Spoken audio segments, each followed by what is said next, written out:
Yes, ebana mambo vipi, bila shaka utakuwa uko fresh sana. Moja kati ya story kubwa sana siku ya leo kwenye mitandao ya kijamii ni kutoka kwa mwimbaji wa gospel au nyimbo za injili anaitwa Martha Mwaipaja, ambapo of course asubuhi alituweza kutusanua, aliweza kuchapisha moja kati ya video kutoka kwenye ukurasa wake wa Instagram na akaeleza kwamba Upendo Nkone alisema kwamba alimtishia maisha na alikuwa nataka ni wapi ambapo alitishiwa maisha. Sasa baada ya hii sakata kuweza kuliona, tukamwona pia mtoto wake Joan naye pia akaja akaandika ujumbe mrefu sana ambao of course mashabiki ambao wamekuwa kimfuatilia Upendo Nkone walikuwa wanaongeaga vitu vingi sana kuhusiana na huyu binti, lakini mwisho wa siku ndio hivyo, waliamua kumwacha baada tu ya kuona kwamba wao wameamua kuwa hivyo.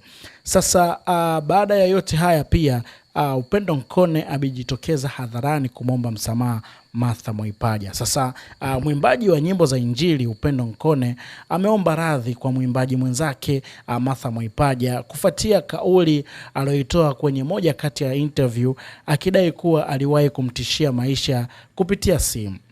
Sasa sakata hilo of course limeibuka leo katika mitandao ya kijamii baada tu ya Martha Mwaipaja kuweza kuchapisha video ikimtaka Upendo Nkone kueleza kwa ushahidi wa kisheria ni lini na wapi aliwahi kumtishia maisha pamoja na madai ya kuwasiliana naye kwa simu. Kauli hiyo ya Martha Mwaipaja inaonekana kumlazimisha Upendo Nkone kujitokeza hadharani na kuomba msamaha. Akizungumza, Upendo Nkone of course amesema kuwa yeye ni Mkristo na anaamini katika msamaha.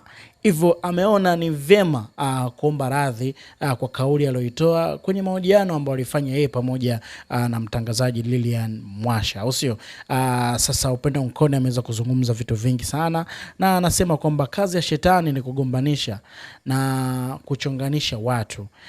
Inawezekana sikupaswa kulisema au swala hili hadharani, nilipaswa kubaki nalo tu kimya, lakini nilipohojiwa nikajieleza na sasa naona imeleta madhara, au sio? Sasa Upendo Nkone aliendelea kuelezea na akasema kwamba niko hapa kwa ajili ya kuomba msamaha, kumwomba msamaha mwimbaji mwenzangu Martha Mwaipaja, ambapo anisamehe popote pale alipo na nilipomuumiza au kumfanyia jambo ambalo hakulipenda. Haikuwa lengo langu. Mungu hapendi mvutano. Napenda amani.